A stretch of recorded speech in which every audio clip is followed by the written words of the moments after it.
not particularly happy at the prospect and idea of losing Eze to Tottenham. Did we ever have him? Well, we did once upon a time. We let him go. If we are supposedly in this race for him. Go on, Laurie. Let's get your take first. So Fabrizio Romano obviously came out a few days ago that Tottenham was serious. They'd spoken to Eze. He's actually open to joining them. He wants to play Champions League football.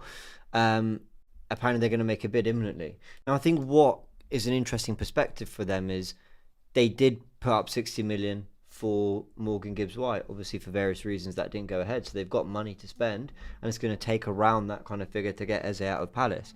Are you worrying about this? And where do you think he'll end up? I am worried about it. I would like to think it's going to end up at Arsenal, but I do believe it's almost like we've come full circle, because, correct me if I'm wrong, initially it was Tottenham who had bid for Eze, wasn't it? Right at the start of the window. Or he was being linked with them anyway. He was strongly linked at the very start, yeah. Yeah, and then we later on tabled our interest. And I was one of those, naively maybe, that thought that this deal was as good as being done. In fact, I spoke to one of the AFTV contributors, I'm not going to mention his name, but he said that he had a connection. Leo know what I'm talking about. He said it on a show. So. Yeah, Smarty Marty. FB Marty. I mean, Final boss Marty. He said that the deal was pretty much in place. So obviously I was excited about that, because I absolutely want Eze to come. But this latest development is very disappointing to me. And I can't help but think that have Arsenal over deliberated. Their prevarication, or maybe not prevarication, but just the length of time it's taken has almost allowed other people to enter the fray, and now we're in danger of being gazumped by Spurs of all people. It's just very disappointing news. Turkish? My disappointment comes from the lack of activity or the lack of movement from our part more than anything else. It's just more salt to the wounds that it's Eze and Rodrigo being linked to two rivals for different reasons, local and competition-wise in Man City. But primarily it comes down to what are we doing and why are we not doing it? You know, why does it seem like our business is kind of done unless something pops up? How many times have we felt like this in windows, not just with Arteta, but a lot of them under Wenger? Always 1-2 players off. So everything else stems from that, which kind of gets lost in the whole, it's Eze, we was meant to get him. Was we? Because, you know, we were meant to get Madueke and got him. That shows an obsession, right? That shows you want a player and you wrap it up early regardless of an extended holiday coming up. So if we really wanted an Eze, what was stopping us going for an Eze earlier on and it just wasn't a priority to the extent that maybe we as fans wanted it to be. But if it's not, cool. But we are still short. So what are you doing is the biggest question for me. If Eze is, you know, open and keen on Tottenham because he's waited around for us and it's not to be, or if Rodrigo is, you know, in talks with City potentially, okay, but what are we doing? Nothing. That's what it seems like. You're just waiting around maybe for a market opportunity, like a Sterling again. It just feels like that's how the window's culminating in the next few weeks, because I feel like we should be as hotly linked to a couple of these players as any other teams. It's hard to disagree with that, isn't it? I mean, he makes a good point about, you know, Madueke, we wanted him, we got it done. Nothing about, well, the Club World Cup's going on. Nothing about, well, we need to get the right fee, or we need to see about other left wingers leaving. It's just fundamentally we wanted him, we went and got him.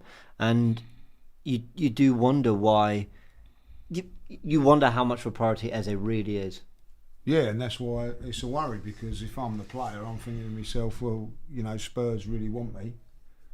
Do Arsenal really, really want me? And they're like, it seems to me at the moment, if you're a player and you've got the choice of both teams, there's one going, well, you know, we'll take you if you want, and you can play out on the wing and you can play here, or the other one's going, no, we want you to be our number 10, you're going to get this shirt, you're going to, where are you going to go?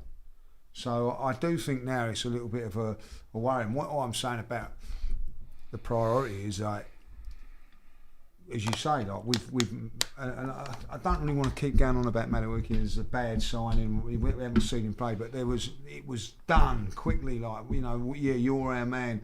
You're going to do this. You're going to do that.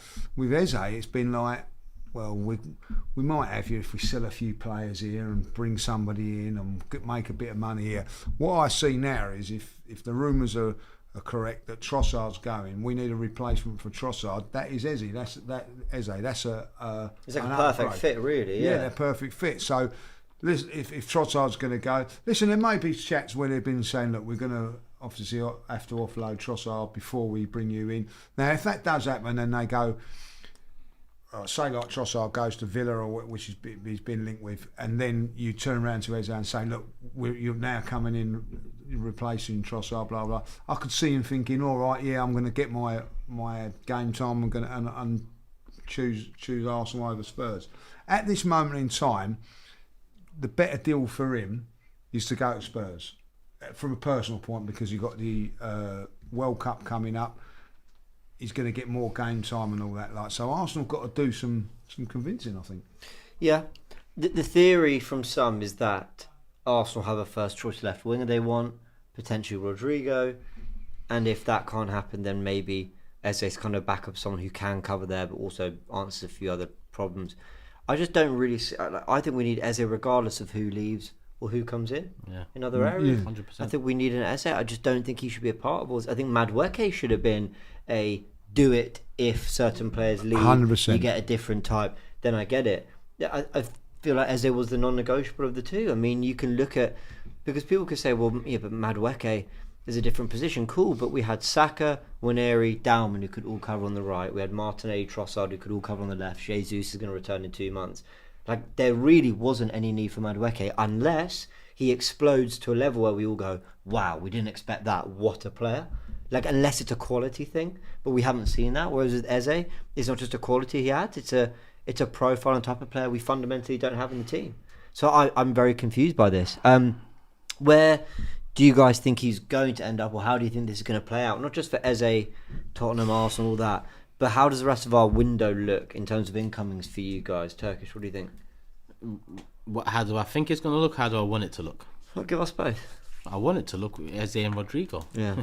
But the likelihood of that, I mean, come on. Yeah, it's not happening, is it? Can I just to cut you? If there's interest in Martinelli and Trossard, wouldn't that be a great way to replenish the stock? You know, what to say, right, Martinelli, let's say there's a £45 million bid for him. Mm-hmm. Take it. Let's say there's 15 million for Trossard. Take it. Now, to be fair, 60 million that you brought in doesn't get you Rodrigo and Eze, I understand. But you get an out-and-out winger, and then you get a creative 10 type winger. I know I'm asking for a lot, but honestly, I think the business is there to.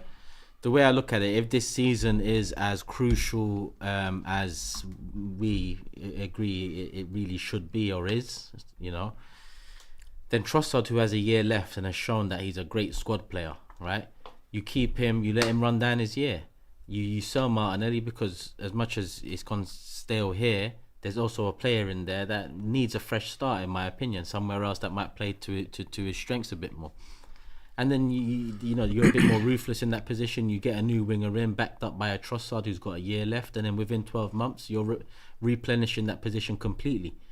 Do you get what I'm saying? So I always saw it like that. You know, that's an opportunity. But a lot of the talk was Trossard goes, okay, so let's get that one sorted early. Is it Saudi that showed interest? Let's see, you know, because Saudi get done over for prices a lot. So surely we can get a 30, 40 million for a Trossard early on in the window, and then no, we just mess. The whole report in that after Gyökeres, and don't forget Gyökeres was like the 3rd week of July, right? Since then it's been Arsenal are focusing on player sales. Who's getting paid for this? Because 3 weeks later we're no closer to player sales. Which is a crucial point here, sorry, because I actually think we could all stomach that as a fan base if we were anything like Chelsea or Liverpool when it comes to letting players go. Because you go, well, I could trust the club to get good money, and I therefore feel like it's going to go somewhere significant. But here we are with crucial players still nowhere close to leaving. We'll talk about some in a bit, but yeah, and even the players that are closest, probably Trossard and Kivior. I'm sorry, but I'm not having that. You want them to stay?